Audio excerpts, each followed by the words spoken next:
दोस्तों सुनिए, आजकल सोने की कीमतें आसमान छू रही है। हर घर में माँ बहनों का सोना, वो पुरानी पीढ़ी का जेवर या शादी ब्याह का सामान, सब कुछ बैंक के सेफ्टी लॉकर में रखा जाता है। लेकिन क्या सच में वो लॉकर आपका सोना पूरी तरह सुरक्षित रखता है? क्या सिर्फ सालाना किराया देकर आप निश्चिंत हो जाते हैं? नहीं दोस्तों, ये सोच गलत है।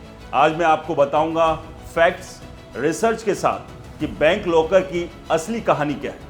इसके साथ आरबीआई के लेटेस्ट नियम, बैंक की जिम्मेदारी, इंश्योरेंस की जरूरत और अल्टरनेटिव ऑप्शंस, सब कुछ इस वीडियो में मैं आपको बताऊंगा। इसलिए इस वीडियो को अंत तक जरूर देखिए, क्योंकि ये सोना सिर्फ सोना नहीं, ये आपकी मेहनत की कमाई है, आपके इमोशंस है। तो पहला पॉइंट, आरबीआई ने 2021-22 में लॉकर रूल्स रिवाइज किए थे और 2023-25 तक फेज में लागू हुए। अब 2025-26 में भी अपडेटेड गाइडलाइंस है, जैसे बायोमेट्रिक एक्सेस, सीसीटीवी और स्टैंडर्ड एग्रीमेंट। लेकिन सबसे बड़ा सच ये है कि बैंक लॉकर सिर्फ फिजिकल सिक्योरिटी देता है। चोरी, आग, बिल्डिंग गिरने जैसी घटनाओं में बैंक की लायबिलिटी सिर्फ 100 गुना एनुअल रेंट तक सीमित है। मान लो आपका लॉकर रेंट 4 से 5 हज़ार सालाना है, तो मैक्सिमम कंपनसेशन 4 से 5 लाख मिलेगा। लेकिन आपका सोना 20 से 50 लाख का हो तो बाकी का नुकसान आपका। बैंक कंटेंट्स की वैल्यू नहीं जानता, इसलिए इंश्योरेंस नहीं देता। ये फैक्ट्स जी न्यूज, मिंट और आरबीआई डॉक्यूमेंट से कंफर्म है। दूसरा, बैंक लॉकर में क्या रख सकते हैं, क्या नहीं।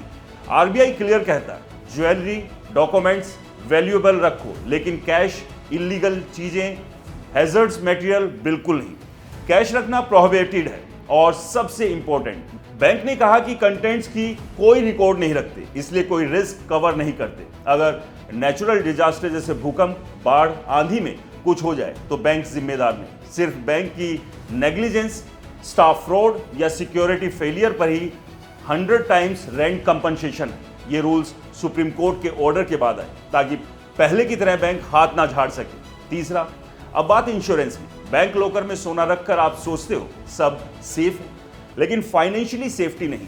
एक्सपर्ट्स कहते हैं अलग से ज्वेलरी इंश्योरेंस लो। एचडीएफसी एग्रो, इफ्को टोक्यो जैसी कंपनियां बैंक लॉकर स्पेसिफिक पॉलिसी देती है। थेफ्ट, फायर, डैमेज कवर कभी कभी लॉकर के बाहर भी प्रीमियम वैल्यू के 1 से 2% तक होता है, लेकिन लाखों का सोना बच जाता है बिना इंश्योरेंस के। अगर चोरी हुई और बैंक नेग्लिजेंस नहीं माना तो आपका पूरा नुकसान। दोस्तों, ये रियलिटी चेक है। चौथा, अल्टरनेटिव ऑप्शंस क्या है। पहला, गोल्ड ओडी या gold loan facility. HDFC, SBI जैसे बैंक में गोल्ड प्लेस करके ओवरड्राफ्ट ले लो बिना पैसे निकाले। बैंक गोल्ड डॉक्यूमेंट करता है और फुल रिस्पॉन्सिबल हो जाता है। प्रोग्रेसिव फी कम, रेंट से सस्ता पड़ सकता है, लेकिन ज्वेलरी के लिए थोड़ा कंट्रोल कम।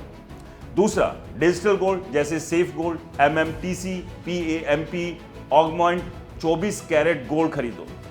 इंश्योर्ड वॉल्ट में स्टोर, फिजिकल डिलीवरी ऑप्शन, कोई लॉकर की टेंशन नहीं, 24 घंटे 7 दिन लिक्विडिटी।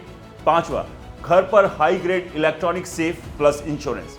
कई फैमिलीज अब ये चुन रही है, रोज इस्तेमाल का जेवर घर पर, हैवी पीस लॉकर या डिजिटल में। लेकिन घर पर सेफ रखने से बर्गलरी रिस्क, इसलिए अलार्म, सीसीटीवी और स्ट्रॉन्ग पॉलिसी जरूरी है। गोल्ड मोनेटाइजेशन स्कीम भी एक ऑप्शन है, लेकिन मेल्टिंग का इशू। कुल मिलाकर बैंक लॉकर अच्छा है, लेकिन कंप्लीट सॉल्यूशन नहीं। छठा, practical advice. Local agreement check करो, रिन्यू करो। 2025 तक की डेडलाइन एक्सटेंड हुई है। एनुअल इन्वेंट्री लिस्ट बनाओ, फोटो, बिल रखो। इंश्योरेंस लेते वक्त वैल्यू डिक्लेरेशन करो। सोने की वैल्यू बढ़ रही है तो रेंट अकेला काफी नहीं, ये सिर्फ किराया नहीं दोस्तों, रिस्क मैनेजमेंट है। और आखिर में दोस्तों, सोना आपकी मेहनत की कमाई है, परिवार की अमानत है। बैंक लॉकर पर भरोसा करो, लेकिन अंधा भरोसा मत करो। इंश्योरेंस लो, अल्टरनेटिव देखो और स्मार्ट बनो, क्योंकि सुरक्षा फिजिकल ही नहीं, फाइनेंशियल भी चाहिए।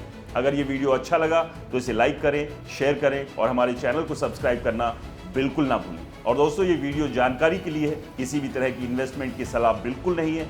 इसलिए कहीं भी इन्वेस्ट करें, मार्केट को अच्छे से जांचें, परखें, किसी अच्छे फाइनेंशियल एडवाइजर से सलाह लें, उसके बाद ही कहीं पर अपनी मेहनत की कमाई इन्वेस्ट करें। नमस्कार।